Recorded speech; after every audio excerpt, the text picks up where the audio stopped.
नमस्कार दोस्तों, मैं संदीप स्वागत करता हूं आपका करियर प्लैनेट की ऑनलाइन क्लासेस में।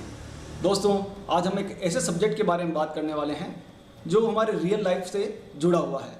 आप सभी ने कभी ना कभी ऐसे टर्म सुने होंगे जैसे वीसी, बीसी, समिति, कमेटी। इन सब से कभी न कभी आपका कोई न कोई संबंध रहा होगा, या फिर आपने अपने रियल लाइफ में आपने चारों ओर देखा होगा कि बार बार हमें ये शब्द सुनने को मिलते हैं कि आज मेरे वीसी है, बीसी है, या मुझे कमेटी में जाना है, समिति में जाना है।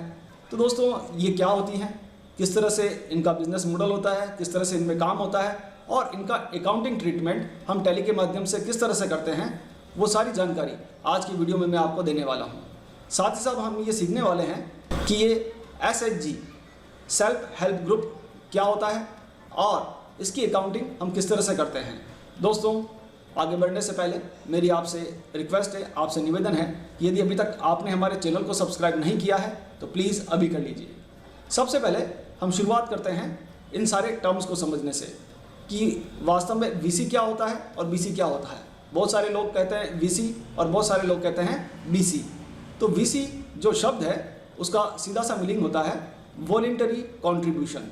जी हाँ दोस्तों, वीसी वॉलंटरी कॉन्ट्रीब्यूशन यानी स्वयं की इच्छा से जब आप ऐसी कोई समिति बनाते हैं, ऐसी कोई कमेटी बनाते हैं या ऐसा कोई ग्रुप बनाते हैं जिसमें सभी लोग जो कि मेंबर्स कहलाते हैं, जिसमें 10 लोग या 20 लोग मिलकर एक ग्रुप बनाते हैं और अपनी छोटी छोटी नीड्स को पूरा करने के लिए वो पैसा इकट्ठा करते हैं। ये पैसा मंथली, वीकली या डेली भी इकट्ठा किया जा सकता है। उन सारे मेंबर्स से पैसा इकट्ठा किया जाता है और उसे हम मेंबरशिप या फिर सदस्यता शुल्क भी कह सकते हैं। ये सारा जो कंट्रीब्यूशन होता है, इस कंट्रीब्यूशन से उस संस्था में, उस ग्रुप में एक फंड क्रिएट हो जाता है। दोस्तों, यहाँ पर ये जो सिस्टम होता है, इस सिस्टम में छोटा सा एक ग्रुप होता है जो आपके दोस्तों का हो सकता है, आपके मिलने जुलने वालों का हो सकता है। सभी लोग मिलकर एक समान उद्देश्य के लिए कि भाई हम सबको आपस में एक दूसरे को हेल्प करनी है, फाइनेंशियली हम किस तरह से हेल्प कर सकते हैं, या किसी सोशल कोज के लिए, किसी सोशल उद्देश्य के लिए भी इस तरह का काम किया जा सकता है। तो जब वो फंड क्रिएट हो जाता है तो फंड क्रिएट होने के बाद उसी फंड से जो मेंबर्स होते हैं उन मेंबर्स को शॉर्ट टर्म लोन दिया जाता है। अब लोन देने के बाद जब लोन लेने वाला सदस्य वापस से अपनी संस्था में या अपने ग्रुप में फिर से वो रीपेमेंट करता है, तब उसे बीसी यानी बेनिफिशियरी कंट्रीब्यूशन कहा जाता है। यानी ये लाभार्थी होता है और जब वो लाभ ले लेता है, जो कि एक लोन के रूप में उसे लाभ मिलता है, वो उसे वापस से अपने ग्रुप में रीपेमेंट करता है। जब वो रीपेमेंट करता है तो उसकी लोन की इंस्टॉलमेंट, उसके साथ इंटरेस्ट, यदि कोई पेनल्टी वगैरह ऐसा कोई नियम है तो पेनल्टी भी इसमें साथ जुड़ी हुई होती है। और साथ ही साथ जो मंथली उसका मेंबरशिप अमाउंट था, यानी जो मंथली उसका सब्सक्रिप्शन था, सदस्यता का शुल्क था, वो भी इसमें जुड़ा रहता है। तो ये एक सिंपल सा एक सिस्टम होता है जिसे इन ग्रुप्स में फॉलो किया जाता है। अब आपको क्लियर हुआ होगा कि वीसी क्या होता है और बीसी क्या होता है। VC for voluntary contribution and BC for beneficiary contribution. अब जब ये सारा ऑपरेशन परफॉर्म हो जाता है तो ईयर के एंड पर जनरली इसमें मीटिंग्स होती रहती हैं, ग्रुप के मेंबर्स आपस में मिलते हैं और इसका सारा हिसाब किताब देखते रहते हैं। एक कमेटी बनाते हैं जिसमें अध्यक्ष, मंत्री और कोषाध्यक्ष, इस तरह के कुछ पद होते हैं। उनके आधार पर वो सारा काम मैनेज किया जाता है। ईयर के एंड पर या जब भी वो कमेटी चाहती है, तब जो फंड्स जनरेट हुए हैं उनके माध्यम से जो लोन दिए गए हैं और इस संस्था में या इस यूँ कह सकते हैं कि इस कमेटी के अंदर जो प्रॉफिट होते हैं, उन प्रॉफिट्स को फिर से मेंबर्स में डिस्ट्रीब्यूट कर दिया जाता है। तो आज की वीडियो में हम ये सारा डिस्कस करने वाले हैं कि किस तरह से हमें इनकी अकाउंटिंग को मैनेज करना चाहिए, किस तरह से हम टैली का उपयोग करते हुए बहुत ही आसानी से इस पूरे हिसाब किताब को मेंटेन कर सकते हैं। दोस्तों, यदि आपने देखा होगा तो ये सारा काम जनरली कैश में रहता है, कैश में चलता है। लेकिन यदि आप इसमें बैंकिंग इंक्लूड करना चाहें या आप गवर्नमेंट के रूल फॉलो करना चाहें, यदि आपका ऑपरेशन थोड़ा बड़ा है और उसमें जो टर्नओवर हो रहा है वो भी काफ़ी बड़ा है, तो आपको सेल्फ हेल्प ग्रुप, गवर्नमेंट की एक स्कीम होती है सेल्फ हेल्प ग्रुप, उसे आपको क्रिएट करना चाहिए और उसके माध्यम से आप बैंकिंग भी इस कमेटी में, इस समिति में इंक्लूड कर सकते हैं। और बैंक को जब आप ट्रांजैक्शंस दिखाएंगे अपने, तो उसके माध्यम से बैंक भी आपके सदस्यों को लोन प्रोवाइड कर सकता है। इसके लिए आरबीआई ने कुछ गाइडलाइंस बनाई हैं, आप उन्हें फॉलो कीजिएगा और उसके बाद से आप अपनी कमेटी का, अपनी समिति का अकाउंट बैंक में ओपन कर सकते हैं और बैंकिंग ट्रांजैक्शंस बैंक से ही आप लोन दे सकते हैं। जो मेंबर्स के कंट्रीब्यूशन है वो भी आप बैंक में डिपॉजिट करवा सकते हैं। तो दोस्तों, यहाँ पर हम कॉन्सेप्ट समझ चुके हैं किस तरह से काम होता है। अब टैली में हम चलेंगे और प्रैक्टिकली देखेंगे कि किस तरह से हमें अकाउंटिंग एंट्रीज़ को वहाँ पर पास करना है। आइए शुरुआत करते हैं। दोस्तों, सबसे पहले आपको एक नई कंपनी क्रिएट करनी है और ये जो कंपनी होगी वो हमें अकाउंट्स ओनली के लिए बनानी है, क्योंकि इस कंपनी में हमें इन्वेंट्री मैनेज नहीं करना है। उसके लिए कंपनी क्रिएट करने के बाद आप गेटवे ऑफ टैली में खड़े रहिएगा और यहाँ आपको F11 प्रेस करना है।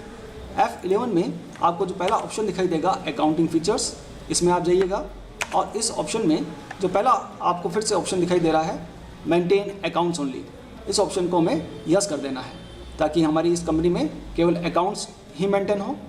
जब आप इसे सेव कर लेंगे, सेव करने के बाद आपको कुछ लेजर्स क्रिएट करने हैं। दोस्तों, यहाँ पर जो लेजर्स मैंने क्रिएट किए हैं उनके लिए कुछ स्पेशल ग्रुप्स भी बनाए हैं। सबसे पहले मैं आपको उन ग्रुप्स के बारे में बता देता हूँ। मैंने एक ग्रुप बनाया है मेंबर कंट्रीब्यूशन के लिए। जितने भी मेंबर्स हमारे ग्रुप के अंदर हमारी बीसी में, वीसी में या फिर समिति कमेटी में जो सदस्यता शुल्क हमें देंगे, उसके लिए एक अलग से सेपरेट ग्रुप मैंने क्रिएट किया है मेंबर कंट्रीब्यूशन, और इसे मैंने रखा है करंट लायबिलिटीज़ में। दोस्तों, ये हमारी ग्रुप की एक लायबिलिटी है जो हमें रीपेमेंट करनी होगी, इसलिए इस ग्रुप को मैंने करंट लायबिलिटीज़ मेन या प्राइमरी ग्रुप में रखा है। दूसरा जो मैंने ग्रुप यहाँ पर क्रिएट किया है वो है मेंबर्स लोन। जब हम अपने मेंबर्स को लोन देंगे तो वो हमारे इस ग्रुप के लिए असेट होगी, इसलिए इसे मैंने करंट असेट ग्रुप में रखा है। और इन ग्रुप्स के अंदर कुछ लेजर्स मैंने क्रिएट किए हैं। जैसा कि आपको पता है, लेजर्स हम दो तरीके से बना सकते हैं, एक सिंगल लेजर, एक एक करके एक एक लेजर बनाना, और एक मल्टीपल लेजर्स। चूँकि यहाँ पर हमें बहुत सारे लेजर्स क्रिएट करने होते हैं, क्योंकि हमारे ग्रुप की साइज़, उसमें कितने ग्रुप मेंबर्स हैं उसके अकॉर्डिंग सभी मेंबर्स का हमें लेजर क्रिएट करना होता है। यदि आप मल्टीपल लेजर्स का यहाँ पर यूज़ करेंगे तो वो आसानी से यहाँ पर क्रिएट हो जाएंगे। तो जो मेंबर कंट्रीब्यूशन के लिए मैंने लेजर्स क्रिएट किए हैं वो आप देख रहे होंगे यहाँ पर, name of ledgers, member 1, member 2, member 3, इस तरह से 10 मेंबर्स के मैंने यहाँ पर लेजर्स क्रिएट किए हैं। इन लेजर्स को मैंने मेंबर कंट्रीब्यूशन जो भी मैंने ग्रुप क्रिएट किया था उसमें रखा है। आप चाहें तो इसे सिंगल लेजर की तरह एक एक लेजर्स जैसे हम क्रिएट करते हैं वैसे भी कर सकते हैं। आप कंफ्यूज मत होइएगा, आप पेपर और पेन ले लीजिए और उसके अकॉर्डिंग एक बार आप सारा जो स्ट्रक्चर मैं आपको समझा रहा हूँ, किस तरह से हमें इनके लेजर्स ओपन करने हैं, वो आप एक बार पेपर पर लिख लीजिए और उसके बाद आप प्रैक्टिस कीजिएगा ताकि कन्फ्यूज़न आपको कुछ भी ना रहे। तो यहाँ पर मेंबर 1, मेंबर 2 इस तरह से आप अलग अलग लेजर्स भी क्रिएट कर सकते हैं और मल्टीपल लेजर्स का यूज़ करते हुए आप मल्टीपल लेजर्स एक साथ क्रिएट कर सकते हैं। दूसरा जो मैंने यहाँ पर ग्रुप क्रिएट किया था मेंबर्स लोन, उसके अंदर भी यहाँ पर आपको loan to member 1, loan to member 2, इस तरह से आप जिन जिन मेंबर्स को लोन दे रहे हैं उनके नाम से लेजर्स बना सकते हैं जिन्हें हमें मेंबर लोन्स इस ग्रुप में रखना है। तो जो प्राइमरी हमारे लेजर्स थे वो यहाँ पर क्रिएट हो चुके हैं। उसके अलावा कुछ और भी लेजर्स होते हैं जिन्हें हमें क्रिएट करना होता है, जैसे interest receive on member loan. Member loans पर जो हमें इंटरेस्ट रिसीव होगा उसे मैंने इनडायरेक्ट इनकम में रखा है। इसी तरह से यदि आपका ग्रुप काफ़ी बड़ा है और आप अपने ग्रुप को मैनेज करने के लिए या उसका हिसाब किताब रखने के लिए किसी अकाउंटेंट को हायर करते हैं और उसे सैलरी पे करते हैं, तो उसके लिए भी आपको एक लेजर बनाना पड़ेगा। या आप अपने ग्रुप को मैनेज करने के लिए स्टेशनरी के एक्सपेंसेस करते हैं या छोटा मोटा जो भी आपका एक्सपेंसेस होता है उसके लिए आप अलग से इनडायरेक्ट एक्सपेंसेस में लेजर क्रिएट कर सकते हैं। तो मोटे मोटे जो लेजर्स थे वो मैंने आपको बता दिए किस तरह से आपको लेजर्स क्रिएट करने हैं और किस तरह से ग्रुप्स क्रिएट करने हैं। आइए अब एंट्रीज की तरफ बढ़ते हैं कि हमें मेंबर्स से सबसे पहले जो कंट्रीब्यूशन मिलेगा उसकी एंट्रीज हमें किस तरह से पास करनी है। जो पहली एंट्री हमें पास करनी होगी वो हमारे मेंबर्स के कंट्रीब्यूशन से संबंधित होगी। सारे मेंबर्स हमें मंथली कंट्रीब्यूट करेंगे। मैं यहाँ पर एक एग्जांपल लेकर चल रहा हूँ जिसमें हमारे जो मेंबर्स हैं इस ग्रुप में 10 मेंबर्स हैं और ये 10 मेंबर्स 1000 रुपीज़ पर मंथ हमारे इस ग्रुप में, हमारे समिति में कंट्रीब्यूट करते हैं। तो मंथली आपको उनके कंट्रीब्यूशन से संबंधित एंट्रीज अपने सिस्टम में पास करनी होंगी। मैंने यहाँ पर अप्रैल, मई और जून की मेंबर कंट्रीब्यूशन से संबंधित एंट्रीज यहाँ पर पास की हैं। फर्स्ट मंथ मेंबर्स ने 1000 हमें पे किया है, तो सारे मेंबर्स हमें वो कंट्रीब्यूट करेंगे। तो उससे संबंधित एंट्री आप देख रहे हैं यहाँ पर। कैश अकाउंट डेबिट करना है और जितने भी मेंबर्स हैं उनके लेजर को आपको क्रेडिट कर देना है। चूँकि यहाँ पर 1 अप्रैल को मैंने एंट्री पास की है, दैन 1 मई और फिर की एंट्री पास की है, तो जितने भी मेंबर्स हैं उनका जो लेजर आप यहाँ देख रहे हैं उस लेजर में करंट बैलेंस 3000 आ रहा है। इट मीन्स इस मेंबर ने हमारे इस वीसी में, बीसी में या समिति में 3000 रुपये का कंट्रीब्यूशन कर दिया है। अब आप सोच रहे होंगे कि हर महीने यदि मेंबर्स बहुत ज़्यादा हुए तो हमें डेबिट और क्रेडिट करना होगा। तो दोस्तों इसके लिए आप फर्स्ट मंथ में एक बार पूरी मेहनत के साथ एंट्रीज कर लीजिएगा, देन आप इन्हीं एंट्रीज़ को डुप्लीकेट कर सकते हैं। उसके लिए आपको डे बुक में जाना है। डे बुक में जाकर आप जिस एंट्री को डुप्लीकेट करना चाहें उसे सेलेक्ट कर लीजिएगा और ऑल्टर के साथ 2 प्रेस कीजिएगा। जैसे आप ऑल्ट 2 प्रेस करेंगे फिर से वही एंट्री रिसिप्ट वाउचर में ओपन हो जाएगी और आपको केवल डेट चेंज करनी होगी। F2 प्रेस कीजिएगा। जैसे यहाँ मैंने 1 जुलाई ले लिया है और इसे सेव कर लीजिएगा। जब आप इस तरह से एंट्रीज पास करेंगे तो आप देख रहे हैं पहले मेरे पास मेंबर कंट्रीब्यूशन से संबंधित 3 मंथ की एंट्रीज थी, अब नेक्स्ट मंथ का यहाँ पर एंट्री ऑटोमेटिकली पोस्ट हो गई है। तो ये मैंने आपको बताया कि किस तरह से हमें मेंबर से कंट्रीब्यूशन लेते समय रिसिप्ट वाउचर में एंट्रीज पास करनी है। अब यदि हमें अपने मेंबर्स को लोन देना होगा तो जैसा मैंने आपको बताया, जब फर्स्ट मंथ हम मेंबर से कंट्रीब्यूशन लेंगे तो हमारे इस ग्रुप में 10,000 इकट्ठा होगा, नेक्स्ट मंथ फिर से 10,000 इकट्ठा हो रहा है। तो यहाँ पर फर्स्ट मंथ के बाद नेक्स्ट मंथ से हम अपने मेंबर्स को लोन देना चालू कर सकते हैं। थोड़ा सा फंड जनरेट हो जाए उसके बाद आप उन्हें लोन भी दे सकते हैं। दोस्तों यहाँ आप मेंबर्स के नाम से अलग अलग लेजर्स भी क्रिएट कर सकते हैं। ये सारा कंट्रीब्यूशन का काम जब हो जाए आपका तो आप जब बैलेंस शीट को देखेंगे तो बैलेंस शीट में लायबिलिटी साइड में मेंबर्स कंट्रीब्यूशन नाम से अलग से आपको हेड दिखाई दे रहा है। इस हेड में सारे मेंबर्स का हिसाब किताब हमें मिल रहा है।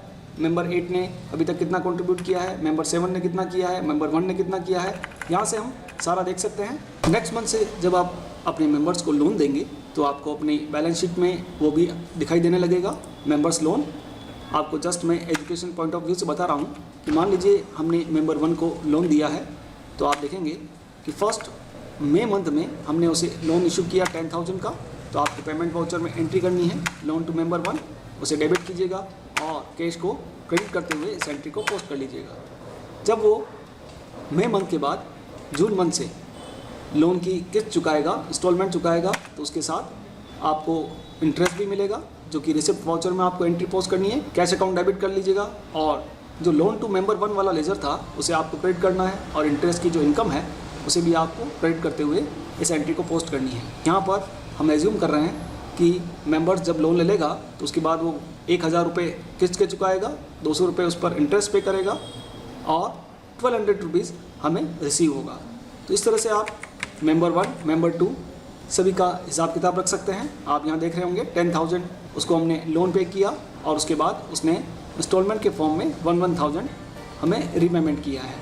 सभी मेंबर्स का इस तरह से आप हिसाब किताब रख सकते हैं, उनका आउटस्टैंडिंग चेक कर सकते हैं, उनका कितना लोन अमाउंट आउटस्टैंडिंग है वो सब रिपोर्ट्स आप यहाँ से देख पाएंगे। और जो इंटरेस्ट की इनकम थी वो हमारे प्रॉफिट एंड लॉस में आपको यहाँ इनडायरेक्ट इनकम के फॉर्म में दिखने लगेगी। धीरे धीरे जैसा हमारा ऑपरेशंस परफॉर्म होंगे हमारे पास फंड जनरेट होगा। कैश इन हैंड से हम देख पाएंगे कि हमारे कितना कैश इन हैंड रखा हुआ है और हम अपने मेंबर्स को 10,000 का जो हमने लिमिट तय किया है उसका लोन पे करने के बाद, उसका लोन इशू करने के बाद कितना कैश इन हैंड हमारे पास अभी रखा हुआ है।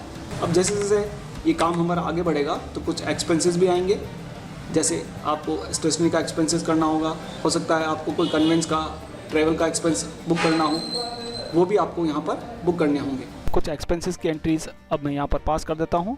सपोज़ ऑफिस एक्सपेंसेस और स्टेशनरी एक्सपेंसेस हम पोस्ट करना चाहते हैं। तो दोस्तों ये जो एक्सपेंसेस होंगे ये आप 6 मंथ के अकॉर्डिंग एक साथ भी पोस्ट कर सकते हैं। यहाँ पर मैं एज्यूम कर लेता हूँ 1,000 रुपीज़ स्टेशनरी एक्सपेंसेस और 1,000 ही ऑफिस एक्सपेंसेस के फॉर्म में यहाँ पर हमें एंट्री पास कर देनी है और इन सब का इफेक्ट हमारे प्रॉफिट लॉस पर आने वाला है।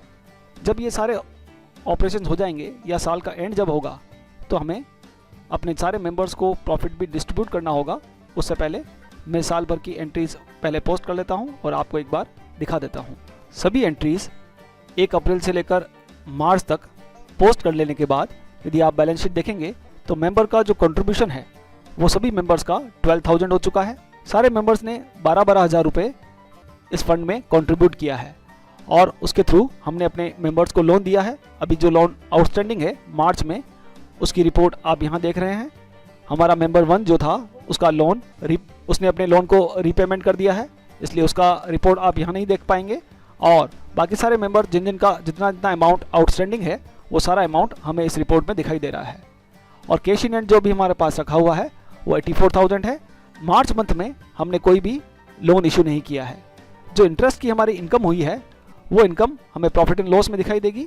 यहाँ पर आप देख रहे हैं लोन के थ्रू हमें जो इंटरेस्ट रिसीव हुआ है वो टोटल 11,000 रिसीव हुआ है। अब हमारा जो ये नेट प्रॉफिट आपको दिखाई दे रहा है 9,000, इस 9,000 को हम अपने मेंबर्स को डिस्ट्रीब्यूट कर सकते हैं और उसके लिए हमें एक एंट्री और पास करनी होगी। दोस्तों, आप भी ऐसा छोटा सा एक ग्रुप बना सकते हैं और पावर ऑफ कंपाउंडिंग का जो इफेक्ट है उसका फ़ायदा आप लोग भी उठा सकते हैं। अब हम देखेंगे किस तरह से हमें इस 9,000 को अपने मेंबर्स में डिस्ट्रीब्यूट करना है। दोस्तों, इसके लिए हम एक जनरल वाउचर में एंट्री पास करेंगे, एडजस्टमेंट एंट्री पास करनी होगी हमें। हमारे 10 मेंबर्स हैं, उन 10 मेंबर्स में हमें 9,000 डिस्ट्रीब्यूट करना है। तो हमें अपने प्रॉफिट एंड लॉस अकाउंट को डेबिट करना है 9,000 के साथ, और जितने भी मेंबर्स हैं जिनका हमने इंडिविजुअल अलग अलग लेजर बनाया है उनको क्रेडिट करना है 900 रुपीज़ ईच मेंबर। 10 मेंबर है हमारे और 9,000 रुपये हमें बांटने हैं, तो एक मेंबर के हिस्से में 900 रुपये आने वाले हैं। तो इस तरह से आप सारे मेंबर्स का लेजर यूज़ कीजिए और उन सभी मेंबर्स के लेजर में 9,000 रुपीज़ से उन्हें क्रेडिट कर दीजिए। दोस्तों, यहाँ आप एक एक लेजर का करंट बैलेंस देख रहे होंगे। उन्होंने इनिशियली सभी मेंबर्स ने 12,000 कंट्रीब्यूट किया था और जो इस साल का प्रॉफिट हो रहा है 9,000 रुपीज़, उसे डिस्ट्रीब्यूट करने के बाद सभी मेंबर्स का बैलेंस 12,900 हो जाएगा। यानी इनिशियल जो कैपिटल है सभी मेंबर्स की वो 12,900 रुपये यहाँ पर अब डिस्प्ले होगी। तो मैं जल्दी से ये एंट्री आपके लिए पोस्ट कर देता हूँ। अब आप देखिए सारे मेंबर्स के लेजर को मैंने क्रेडिट कर दिया है और प्रॉफिट एंड लॉस लेजर को डेबिट कर दिया है। तो 9,000 का प्रॉफिट हमने अपने मेंबर्स को डिस्ट्रीब्यूट कर दिया है। अब फिर से हम बैलेंस शीट देखेंगे। आप बैलेंस शीट में देख रहे होंगे जो कैपिटल था, जो मेंबर का कंट्रीब्यूशन था, वो पहले 1,20,000 डिस्प्ले हो रहा था। अब सभी मेंबर्स का कंट्रीब्यूशन यहाँ पर 12,900 आपको डिस्प्ले हो रहा है। और नीचे आप प्रॉफिट एंड लॉस में देख रहे हैं लेस ट्रांसफर्ड, यानी करंट पीरियड का जो प्रॉफिट था 9,000 वो हमने ट्रांसफ़र कर दिया है। दोस्तों, यदि मेंबर्स चाहें और उनकी मीटिंग में ये डिसाइड हो कि उन्हें कैश बोनस के फॉर्म में या जो प्रॉफिट हुआ है वो बोनस की फॉर्म में उन्हें वापस चाहिए, तो आप अपने मेंबर्स का जो कंट्रीब्यूशन है उसे कम भी कर सकते हैं। इट मीन्स आप मेंबर्स को बोनस के फॉर्म में या प्रॉफिट के फॉर्म में ये सारा अमाउंट, जो एक्स्ट्रा अमाउंट आपको मिला है, प्रॉफिट हुआ है, वो अपने मेंबर्स को डिस्ट्रीब्यूट भी कर सकते हैं। उसके लिए आपको पेमेंट वाउचर में एंट्री करनी है। आप जितना अमाउंट चाहें, जैसे इनिशियल कैपिटल जो था वो 12,000 था, 900 इस साल का प्रॉफिट है, आप 900 रुपये मेंबर 1, मेंबर 2, मेंबर 3 को इस तरह से पेमेंट की एंट्री पास करते हुए वापस उतना ही कंट्रीब्यूशन यहाँ पर सेट कर सकते हैं जो उन्होंने इनिशियली किया था, और जो प्रॉफिट था उन्हें कैश में वापस दे भी सकते हैं। और धीरे धीरे जब इस तरह से आप आगे बढ़ें और आपको लगे कि अब हमारा अच्छा खासा फंड जनरेट हो गया है और भी मेंबर्स इस स्कीम में, इस ग्रुप में, इस कमेटी में जुड़ना चाहते हैं, तो आप बैंकिंग को भी इसमें इंक्लूड कर सकते हैं और बैंकिंग के थ्रू आप और ज़्यादा ट्रांसपेरेंट ऑपरेशंस परफॉर्म कर सकते हैं। दोस्तों, यदि आज का हमारा ये वीडियो आपको ज्ञानवर्धक लगा हो, अच्छा लगा हो, उपयोगी लगा हो, तो आप इसे ज़रूर लाइक करें, शेयर करें और कमेंट करें। और हाँ दोस्तों, यदि अभी तक भी आपने हमारे चैनल को सब्सक्राइब नहीं किया है तो प्लीज़ अभी कर लीजिए। आज के वीडियो में इतना ही, मिलते हैं अगले वीडियो में। तब तक के लिए खुश रहिए, सीखते रहिए, सिखाते रहिए। वीडियो देखने के लिए आपका बहुत बहुत धन्यवाद।